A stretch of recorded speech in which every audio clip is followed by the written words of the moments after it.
Man, do you like podcasts? Well then, welcome to No Gimmicks Needed. So, what do you guys want to talk about? this is the Nerd Coalition. Enjoy the show. Did anybody see the best show of the weekend? I seen some of it.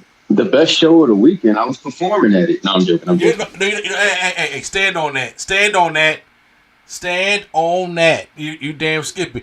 The second best show of the weekend, TRIPLEMANIA. Yeah, I saw some of it. I didn't see the whole thing. I saw. Let's see. I seen most of it. I didn't see all the matches one by one.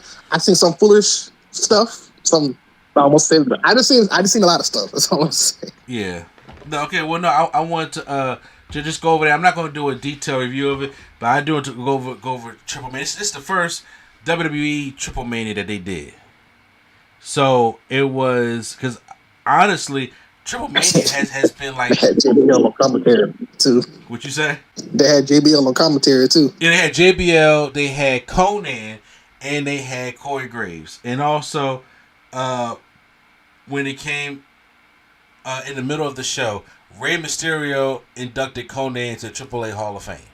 So I thought that was nice. Remember, Conan was the one that helped discover Rey Mysterio. And Conan inducted Rey Mysterio into the Hall of Fame. What was it, a couple years ago? So it only made sense for Rey Mysterio to induct Conan into the AAA Hall of Fame. Now, like I said, AAA has had problems over the years. You know, we don't have no Vampiro on commentary, arguing to play his theme music and shit like that. So it was like it's a WWE produced show. Like, I was kind of scared to be like, how is it going to be with WWE people on here? But you know what? It was a damn good intention for the first one for the whole WWE production. It was good. Hell, I even enjoyed the Tyus match. Go ahead. I don't think they did anything different though. Only thing I think that they did was put money behind it. But usually, I think they just let the AAA people do what they do, like as far as camera work and the production. Yeah, I would say. I just think they put money behind it, but I don't think Triple H had his people back there like this. How you got to do it? I don't think. I just think they just gave them extra money, but I don't think they did anything different with production. I think they just let AAA do what AAA do. No. I mean, I agree with you. So I'm saying, when you put money and resources behind something like that, it make it look real sexy. Like money looks sexy. So when you put it to something, you have better camera angles, you have better production, you have better sound quality. When you have all that great stuff, well then it makes the perfect sense that it makes like a better show. So the first match they had was a Copa, but I'm not even gonna try to announce these kind. It was like a gauntlet match that was like Royal Rumble style, and they had a lot of cool names in there. Otis even came back. Joaquin Wild was in there, Laredo Kid, La Parker. I don't know if that was the original La Parker or if it's the new La Parker. Do you know if that's the case, Brian? Say it one more time. La Parker. They had La Parker in that. I said, but is that like the original La Parker or is that like the old? The original La Parker is dead. He is. I think so. Is that not La Parker that I'm thinking about with the chair? Yeah. He's dead. Yeah. Okay. Hey, Pop. To be fair, right? To be 100% fair, you did say that Thunderbolt Passer had no legs or no limbs. I mean, my line. Okay. Look. I'm just saying. Okay. Yeah. You ain't looking that down, but I'm looking at it right now. Yeah. OG La Parker passed during 2020. Okay. So OG La Parker's going. Okay. So this is like a new La Parker. Cause my man Debbie said he ain't got no legs, and my man got out there. He said he had no legs. My man got out the wheelchair. The only reason why I said he had no legs is because I was looking at pictures of him, and it was nothing but like a few things like, oh yeah, he had some complications from so and so. He had to be amputated. That's all. That's the only thing I seen. And there was no pictures of him because nobody checking for him at cons. I guess I don't know. So it's my bad. It was cool. Yeah, great journalist work. I should have said Lex Luthor been walking this whole time. I mean that would have messed everybody up. But one of the highlights from this battle royal it was the match. It was the time at P. Omos is back, right?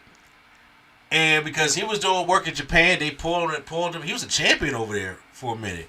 And then he's in AAA now.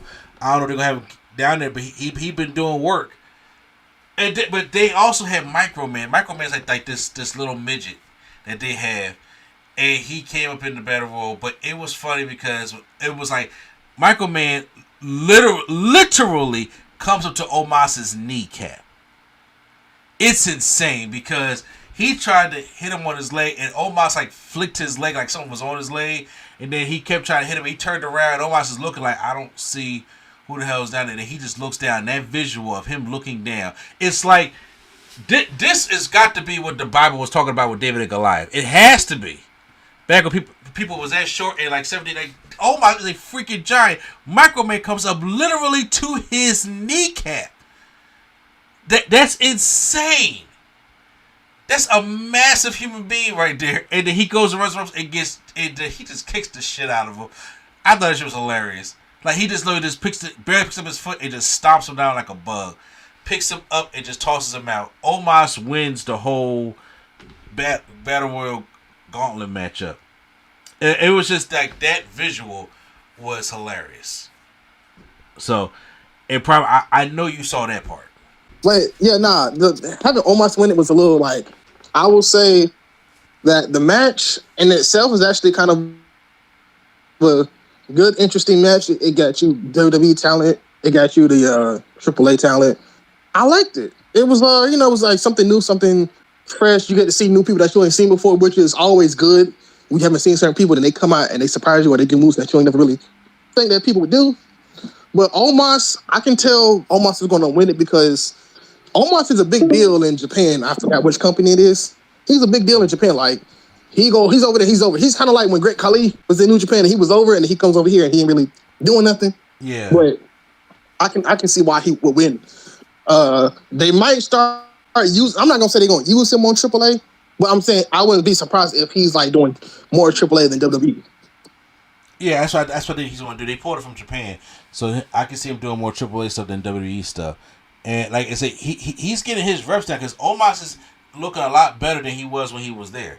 Like with the last WWE match he had was against Brock Lesnar, so I could see him looking a lot better in the ring wise that he has. So I'll give him props for that. So second match is they had first of all, I forgot to mention, I said in that gauntlet match Otis came back and what is that wrestler who is like the feminine wrestler who was in Lucha Underground? What was their name? Wait, who is who? Remember the feminine wrestler that is a man? That that was in Lucha Underground. Oh yeah, yo, y'all see Triple H's face the whole time they were. No, Triple H. I missed Triple his H face. was befuddled. He said he was bugging. He was befuddled.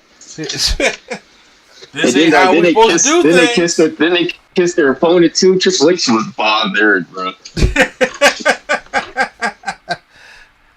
Yeah, I think it's what was it? Pamelia Esclarada, I believe that's their name. I seen him or her or they in Lucha Underground. I don't know what they would be identified as, so I apologize. But I'm saying, but they was in Lucha Underground. I remember. God, what was their name? It's gonna bother me. It's gonna come to me later though. Anyway, Hutchracious bother is funny. We have El Julio de Dr. Wagner Jr. He won the AAA Latin American Championship. That was cool. Judgment Day had a mixed trios match, which was Finn Balor, JD McDonough, and Raquel Rodriguez, with Roxanne Perez taking on Mr. Iguana. Wait. Keep going. Never mind. You got it. Okay. Lola Vice and Nino Hamburgeres. It was this big guy that really ate cheeseburgers during the match. Like, dead serious. The highlight came when, for those who were watching Mr. Iguana knows that he has like this iguana puppet. So it kind of resembles when Santino does the Cobra. the Cobra Strike and stuff like that. Well, he had that puppet. Well, Finn Balor had one of his own, and he pulled it up, and it was like the demon puppet. And the demon came, and it destroyed, and it ate Mr. Iguana. And everybody was like, "Oh my God, no!" And this thing got so over. This thing they selling these puppet dolls on WWE Shop for $100. I'm like, for a puppet? They're so over that they'll have a rematch on Raw. Yes, to the point like this was a Mr. Iguana. So like WWE clearly loves Mr. Iguana. So this one was, I was like, wow, that was something. But that was a cool moment from the match. If anybody don't remember anything else, then they had a street fight for the AAA World Tag Team Championships, which is Paragon and Psycho Clown taking on La Garza, which is Berto and Angel, and they had a pretty damn good street fight. I thought it was pretty good. You know, they did the style street fight, tables and kendo sticks, and I think maybe a couple trash cans, stuff like that. So it was a pretty good one. But Pergano and Psycho Clown, they won the AAA World Tag Team Champions. So shout out to them. Then they had a triple threat match for the AAA Renee's Championship, which is Famer taking on Natalia and Fabia Peace. Once again, I don't know the names. I really apologize for pronouncing them wrong. For those who are AAA fans out there who actually watch the product on a daily and know what the hell I'm talking about, because I apologize for offending y'all right now. I already put that out there right now. Natalia, on the other hand, I like when Natalia looks like this shit. When she takes the dominatrix leather off. Yeah, yo, when she back in her regular form, it be trash. But when she in this MMA bag, I don't know why they don't let her do that on TV, man. I enjoy this Natalia way more than I do, which, like I said, when she's in the kitten ears and the dominatrix bullshit. I'm like, no, put her in that MMA shit and let her go out there and just beat ass. Like that's why I like this, like Natalia in. I think that role for her. It's like she even put on the double sharpshooter, but Famer she wins the matchup. And then the main event was a fatal four-way for the AAA Mega Championship, which is Valkingo. First of all, let me tell you something. If anybody has ever seen Valkingo, like the last thing I saw him was in that AAA match against Chad Gable on Money in the Bank weekend. That thing was amazing. That's one of my matches of the year. Against Dominic Mysterio, Dragon Lee, and El Grande Americano. I really can't wait till Gable comes back so he can become El Grande Americano, because I don't know how I feel about the Ludwig Kaiser version of El Grande Americano. I really don't know how I feel about it, to be honest with you. Like, it's there. They need one, but Gable was better in the role. Sorry. And I like Gable. I like Gable in the role for that one. But in the main event, Valkingo won. AJ Styles comes out and gives Dom Mysterio the Styles Clash in the ring, which is going.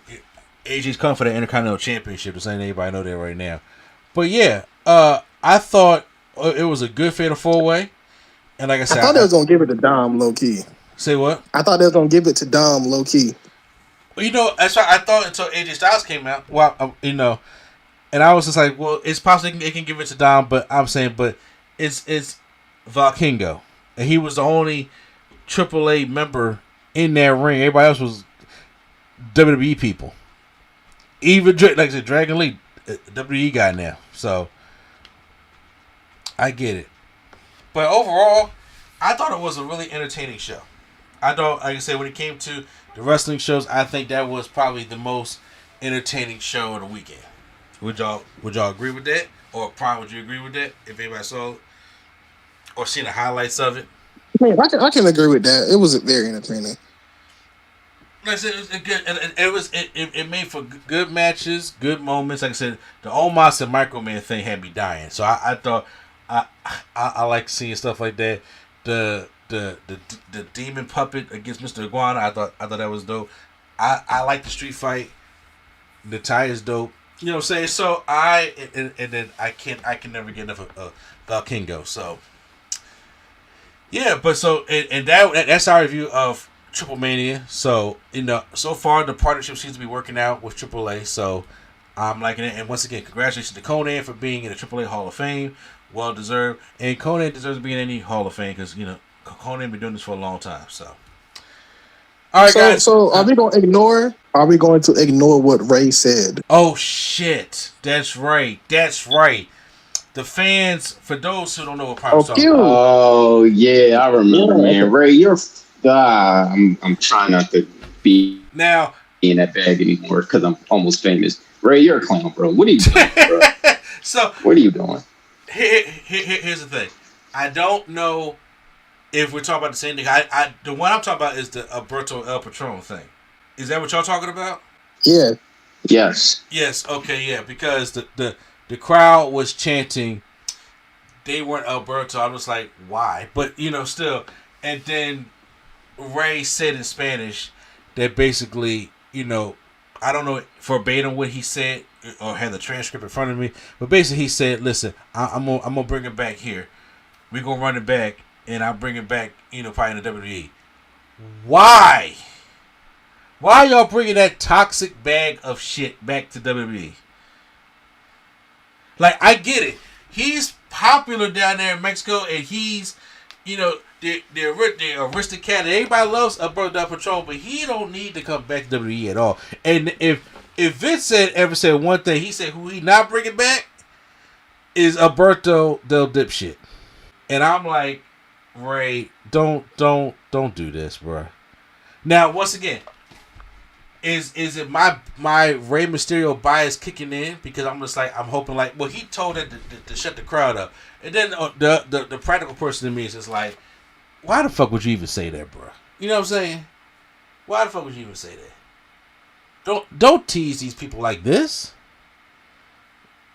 So that's not something that I'm personally looking forward to.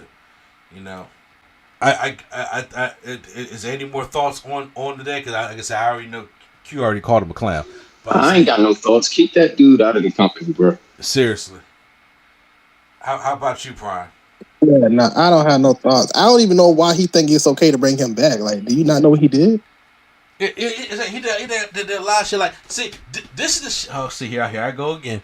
This is the shit I be talking about. Like, everybody's like, you can separate the person, the art, the art from the shit that they did. I'm like, sometimes you just can't. Sometimes the person is just shit. He just shit. It's the same thing. It ain't just the shit that go on with wrestling. Shit that go on out here and everything else. It's like when you can see the person is shit. Diddy, shit. R. Kelly, shit. Hogan, shit. These people are shit. Alberto Del Rio is shit. Chris Benoit, shit. Like you just can't always be like, well, certain things can be like, all right, let me just focus on this shit, because we listen to a lot of musicians, we a lot of sports athletes and a lot of wrestlers that we just do the same thing with, like, yo, it's whatever, we just gonna kind of ignore the personal shit and just deal with the wrestling. But there's some things you just can't. And I'm like, yo, keep Alberto Del Dipshit away from everything. You know what I'm saying? Please.